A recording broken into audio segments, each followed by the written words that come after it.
One of the most potent sources of the backlash against elites, we saw this in the Trump vote, we see it in votes for similar figures in Europe, is the sense among many working people, and many without a university degree, that elites look down on them, don't value the work they do.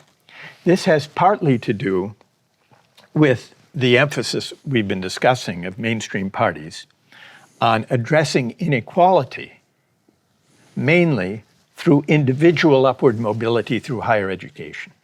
So we should begin by recognizing that individual upward mobility through higher education is not an adequate answer to inequality. And I think we should also take seriously, including those of us who are deeply critical of figures like Donald Trump and Marine Le Pen, we should take seriously the grievances, the legitimate grievances of working people and people without a university degree against credentialed elites. It's not only unfair, but it also conveys a lack of respect for the kind of work the working class does. This lack of recognition, exacerbated by the outsized pay that goes to those in the financial industry. So the dignity of work, I think, is important. I think it's important for the revival of social democratic politics because it's a way of recognizing that it's not just unfairness that can be solved by redistribution. It's also the lack of recognition, the lack of honor and esteem accorded to those without university degrees who nonetheless make valuable contributions to the common good. Now, I think this example you give in your book and you just gave on technical training and the sort of complete disproportion in how much public attention to certain training curriculum as opposed to all the time spent honoring the small group accessing Ivy League, and if you make sufficient effort you will make it, and nobody talks about the vast majority of other universities, public colleges, technical training, which don't receive adequate resources. And I want to stress that this kind of hypocrisy is very badly resented by a very large part of the population, not only in the US, but where you have a lot of inequality in access to higher education, but also in countries like, my own country in France, which is supposed to have a publicly funded system in higher education, but where sometimes we put, 3 times or 4 times more resources per student in the elitist school as compared to what we put in sort of normal university or 2-year colleges after high school. So here there's something that is not only unfair, but which indeed questions the dignity of the person. I want to stress that the solution to this also involve, sort of quantitative increase in the resources that Yes. we put to higher education. So because, I think it's important at some point to be clear about the fact that with the rising need for health, hospital, higher education, if you want to do that with a stabilized share of national income, this is simply not going to work. Right. And this is exactly, at the end, the contradiction in which we've been for the recent decades. And so, at some point, we have to accept the view that, the share of national income that we put into these public services and fundamental goods has to keep growing. And here is one question I wanted to ask you about this and to challenge you a little bit about this. Yeah. If we want to return to sort of more dignity and more widespread sense of dignity, I think we have to compress, the salary scale, the income scale enormously. It's not just money, it's just when someone is paid, you can be paid 5 times more, some people will say 10 times more. I think 1 to 5 is actually enough in my view. That's at least my reading of the historical comparative evidence we have. I'm not saying we should have a 1-to-1, they're completely equal, but I think 1-to-5 is sort of sufficient. That's my, I could say a lot more about this, but that's my reading of the comparative historical evidence. Some people could say 1-to-10, but when it gets to 1-to-50, 1-to-100, 1-to-200, then it's really a question of dignity, because it means you can buy the time of other people, and this has very concrete consequences. You actually spend just a little bit of your income, and you pretend you can sort of dictate what others are going to do with their time, and that's the entire set of social relations that is, in my view, very badly influenced by these huge pay gaps. So. To me, you can have maximum wages, minimum wages, of course, but you also need, return to very sharply progressive taxation. It's like taxing pollution. You want 80%, 90% tax rate above a certain income level. This happened in the US for half a century. My reading of the historical evidence, I've spent a lot of time on this, is that it actually worked very well. So, I'm wondering about the involvement of social scientists, but also philosophers, in this intellectual battle, and this is where I want to challenge you. I've always been puzzled. When I read John Rawls, 1971, and you've been critical of John Rawls. He writes in 1971, right at the time, you have this long episode of very sharply progressive taxation in the US, but this is about to collapse. Yeah. And, on the right-wing side, you have people like Hayek or, Nozick or Milton Friedman, who are very clear about what they want to do. They want to demolish progressive taxation entirely. And they speak about this all the time. And, of course, they're going to win the day with the 1980s. And John Rawls, as compared to that, is sort of in favor of progressive taxation, but, he never take a stand completely explicitly. You can read his entire book without any mention to the fact that there's been a 90% top tax rate in the US. Yeah. So you can sort of imagine that he's in favor, but he just forgets to say it.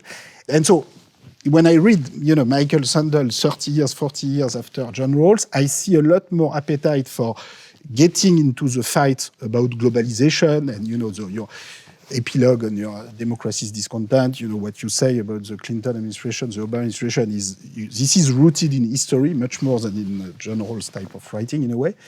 But still, you don't take a stand on progressive taxation as much as I think I would like a philosopher to take a stand. So I want to challenge you. If we want, to have more dignity of labor, right, don't we need to compress very seriously the income scale, salary scale, and don't we need to win this intellectual battle with the help of philosophers like you?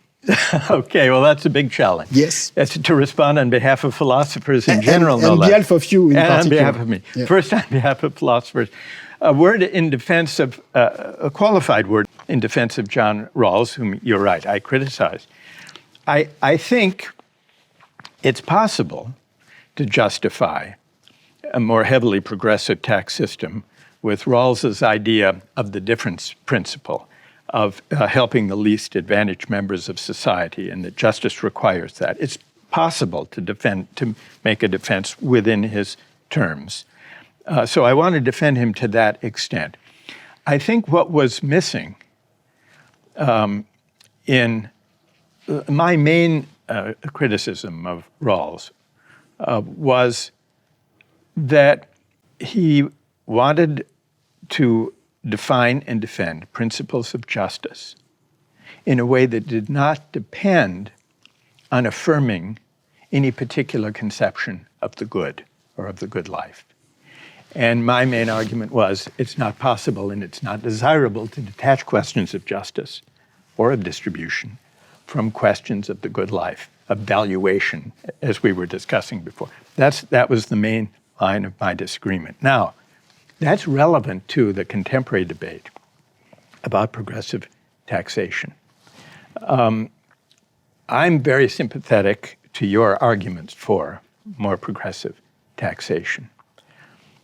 However, I think that morally and politically,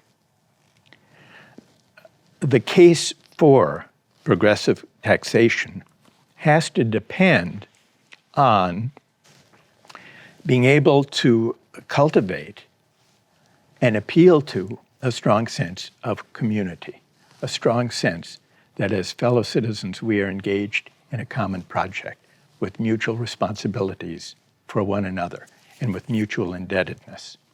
So I think the moral underpinnings for progressive taxation and redistribution can't be detached from these questions of identity, belonging, membership, community, solidarity. Traditionally, socialist politics and philosophy drew heavily on notions of solidarity.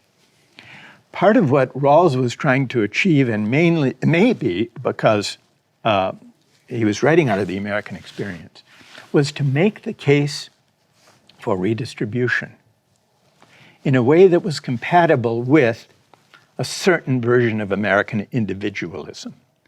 And that's partly why, I think, and out of respect for a certain idea of plurality, he did not want to base the case on any particular conception of shared identities, common purposes and ends. So I think that was a mistake philosophically, but I also think it's a mistake politically for progressives to try to, and social democrats, to try to make the case for progressive taxation without attending to the moral basis of commonality, of community, of identity. So how do we create those conditions? It can't be a purely abstract question. You make the point rightly, Thomas, that all wealth is a collective creation. It's not an individual achievement. And that's important. But in order to feel and sense and believe that we are engaged in a common project, that we are mutually dependent and responsible for one another, we need to create within civil society conditions and institutions that remind us of that commonality. So here's a concrete further proposal on this idea of dignity and mutual recognition. One of the most corrosive effects of the widening inequalities of recent decades is that those who are affluent and those of modest means increasingly live separate lives. We send our children to different schools, as we've discussed, but we live and work and shop and play in different places. The affluent secede from municipal centers and go to private health clubs. There are fewer and fewer class mixing institutions in civil society. Fewer and fewer occasions when rich and poor alike encounter one another in the ordinary course of their lives. So building a civic infrastructure for a shared life where people encounter one another, whether in health clinics or in public transportation or in public parks and recreation areas, municipal facilities, public libraries, sports stadia even. This inadvertent class mixing can create habits, attitudes, dispositions that remind us of our commonality. And so that's any project, I think, of creating a more equal society. Even before we get to the tax rates, where I agree with you, those are essential. We have to rebuild or build the moral and civic fabric of a sense of mutual belonging, responsibility, and identity. I think philosophically, that was missing from John Rawls's project. I think politically, it's also been missing from progressive and social democratic politics over the last half century, roughly, which is why I think any attempt to achieve a more equal society will depend on